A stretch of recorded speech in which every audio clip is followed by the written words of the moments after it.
एक बार भगवान बुद्ध अपने शिष्यों के साथ बैठे उन्हें कुछ समझा रहे थे। इतने में राजा अजातशत्रु वहां पहुंचते हैं और बुद्ध से कहते हैं, प्रभु, जब से मैं आपका शिष्य बना हूं तब से सभी लोग मेरे सीधेपन का गलत फायदा उठा रहे हैं। आपका शिष्य बनने से पहले सभी लोग मुझसे डरते थे क्योंकि मैं बहुत क्रूर था और किसी को भी मृत्यु दंड देने में देरी नहीं लगाता था। आपका शिष्य बनने के बाद अब मेरे मन इन कामों को करने के लिए तैयार नहीं है और मैं सभी लोगों को प्रेम देना चाहता हूँ, परंतु कुछ लोग इस चीज का गलत उपयोग कर रहे हैं और इससे मेरी प्रजा को खतरा है। मेरे शासन में दिक्कत हो रहा है। आप बताएं कि मैं क्या करूं? बुद्ध एक कहानी सुनाते हुए कहते हैं, एक बार एक भिक्षु गांव से गुजर रहा था। उस गांव में एक बहुत बड़ा पीपल का पेड़ था। चलते चलते भिक्षु बहुत थक गया था। उसने सोचा कि इस पेड़ के नीचे थोड़ा आराम किया जाए। वे पेड़ की तरफ आराम करने जा ही रहा था कि तभी कुछ लोग उसे रोक देते हैं। कहते हैं, ठहरो भाई, वहाँ मत जाओ। वहाँ एक जहरीला सांप रहता है जिसने बहुत सारे लोगों को डस लिया है और वे इतना खतरनाक है कि जो भी उसके सामने जाता है वह उसे जीवित नहीं छोड़ता।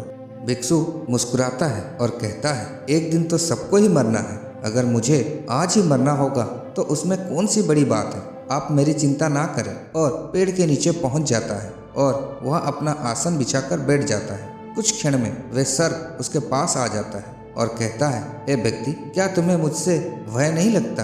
क्या तुम्हें पता नहीं कि ये जगह मेरी है? यहाँ पर आने की किसी की हिम्मत नहीं होती। भिक्षु उससे बड़ा प्रेम पूर्वक कहता है, इसमें भय वाली कौन सी बात है? तुम जो करते हो वह इसलिए तो करते हो। तुम्हें भय है, भय भी तुम हो कि तुम्हें कोई मार ना दे, इसलिए तुम दूसरों को डराते हो। पर मुझे किसी बात का भय नहीं, ना मुझे मृत्यु का भय है और ना ही जीवन की, तो मैं तुमसे क्यों भयभीत होऊंगा?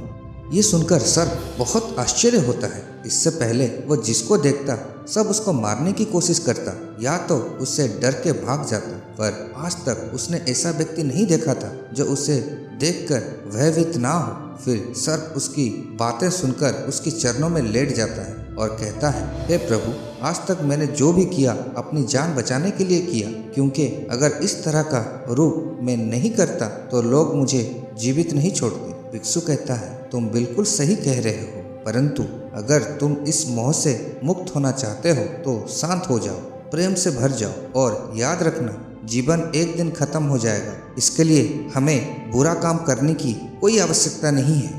इतना कहकर भिक्षु उधर से चला जाता है और बेसर्प ये सारी बात अपने भीतर रख लेता है और ये तय करता है कि आज से वे कोई गलत काम नहीं करेगा। सर्प सभी बुरे काम को छोड़ देता है, पर उसका उल्टा असर उस पर पड़ता है। जो लोग पहले उसे देखकर डर के भागते थे अब उसके सीधेपन का गलत उपयोग करने लगे। अब सब लोग उसे चोट पहुंचाने लगे और सर्प चोट से ग्रस्त रहने लगा क्योंकि वो अब लोगों को कोई नुकसान नहीं पहुंचाता था। कुछ दिन बाद वही भिक्षु दोबारा से उस पेड़ के पास आते हैं और उस सर्प को देखते हैं। वे बड़ा आश्चर्यचकित होते हैं कि पहले सर्प की क्या स्थिति थी और अब इस सर्प की क्या स्थिति हो गई है। सर्प उसे कहता है, हे प्रभु, जब से आपने मुझसे कहा कि मैं शांत हो जाऊं और प्रेम को अपनाऊं, तब से लोग मेरे साथ गलत व्यवहार करना शुरू कर दिया है, जिससे मुझे जीवन जीने में बहुत कठिनाई हो रही है। आप बताएं, मैं क्या करूं? भिक्षु कहता है, हे मित्र, मैंने तुमसे ये नहीं कहा था कि तुम अपने स्वभाव को ही बदल दो। निष्ठुरता तुम्हारा स्वभाव है। अगर तुम निष्ठुर नहीं रहोगे लोग तुम्हें खत्म कर देंगे। इसका मतलब ये नहीं है कि तुम्हारे भीतर जो हृदय है उसे गलत रखो। आपको भीतर से अपने आप को सही रखना है। बाहर से आपको ये दिखाना होगा जो जरूरी है, क्योंकि सर्प एक जहरीला जीव है, इसलिए लोगों के मन में इसके लिए भय होना आवश्यक है। अगर लोगों के मन में तुम्हारे लिए भय नहीं होगा तो लोग तुम्हें हानि ही पहुंचाएंगे, परंतु तुम्हें भीतर से अपने आप को सही रखना चाहिए कि तुम्हें किसी को नुकसान नहीं पहुंचाना है, केवल अपना भय बनाए रखना है।